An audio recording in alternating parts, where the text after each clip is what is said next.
Bonjour à tous, c'est Emmanuel, j'espère que vous allez bien et nous nous retrouvons autour de l'animal ou des animaux qui vont nous accompagner pour ce mois de mars. Donc cela fait suite à la guidance que nous avons mis la dernière fois. Donc on avait fait une guidance générale et maintenant nous allons plus nous attarder sur les animaux et dans une deuxième partie sur les synchronicités. Installez-vous donc confortablement, respirez profondément et nous sommes partis pour l'animal qui va nous accompagner pour ce mois de mars.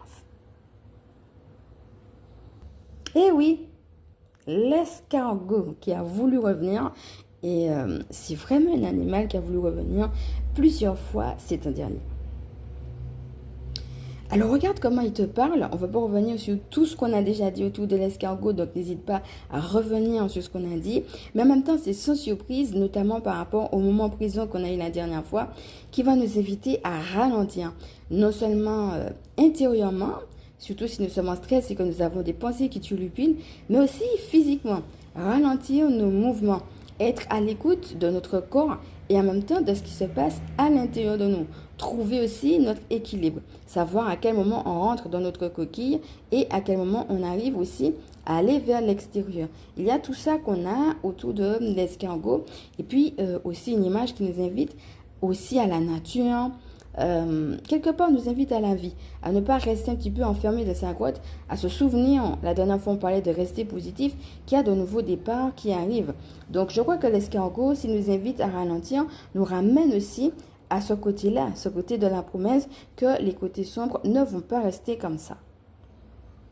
Donc, on a un encouragement par rapport justement au fait qu'on est en train de prendre ce temps de pause, comme on avait vu dans la dernière guidance que nous avons faite. Et en même temps, en effet, il y a des cartes qui reviennent, il y a des idées qui reviennent, comme s'il y a un cycle. Et souvenez-vous la dernière fois que pour le mois de novembre, on avait eu en effet la guidance de novembre, mais on avait eu aussi une guidance pour toute une période. Et souvenez-vous que j'avais dit que cette période, elle touchait vers à peu près janvier-février. Donc là, on est en mars.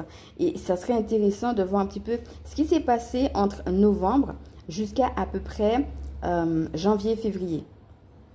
Comment vous avez vécu cette période? Comme s'il y a un cycle qui est fini et que maintenant on va se reposer pour entrer dans un autre cycle. Donc pour moi, ça confirme un petit peu ce qui s'est passé là et un besoin de se reposer mais de faire un bilan d'un cycle qui est passé. Donc pendant que je suis là, moi-même, je profite pour te poser la question. Regarde un petit peu, qu'est-ce qui s'est passé entre novembre et janvier-février à peu près? Prends le temps de respirer profondément et puis de remarquer un petit peu ce qui s'est produit pour toi dans cette période. De te reposer un petit peu avec ça.